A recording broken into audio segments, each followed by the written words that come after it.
Psychological stress is part of our lives. Our world of work is also inconceivable without stresses and strains, such as time pressure, monotony, workload, or permanent change. Basically, we are equipped by nature in such a way that we can usually handle it well. But sometimes it gets too much for us, and we realize that our health and performance suffer. If we do not succeed in reducing the perceived load, then the advice of a neutral or professionally competent person can be useful. Addiction can also arise in response to stress, worries, and fears. Often, especially at the beginning, you have the feeling that you get to grips with your problems and negative feelings with substances supposedly easily.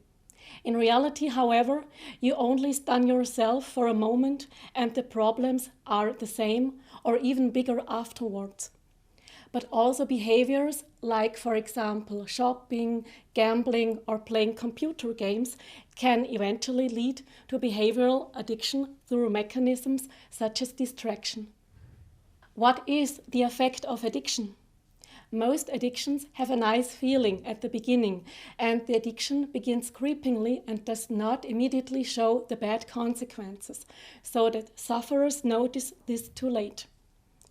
In the end, however, addiction occupies an even larger place in life, and it is all about addiction, whereby one usually then consumes not because of the supposed beautiful, but against withdrawal symptoms. How do I recognize addiction in my case or others? Often others recognize the addiction earlier than yourself or sufferers.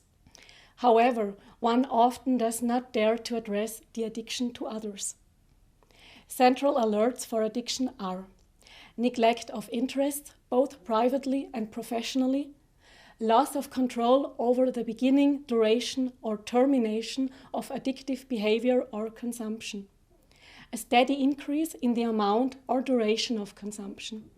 Relatives and work colleagues are very important when it comes to recognizing psychological stress and addictive disorder because they usually notice the early signs. This can be the case in the family environment as well as in the workplace. It is important to discuss a change in behavior or the use of addictive substances early and clearly with those affected, to show interest and not to talk down the onset of addictive behavior. If you feel that someone needs professional support, please contact the aid organization and counseling service listed on this website or contact them yourself for advice.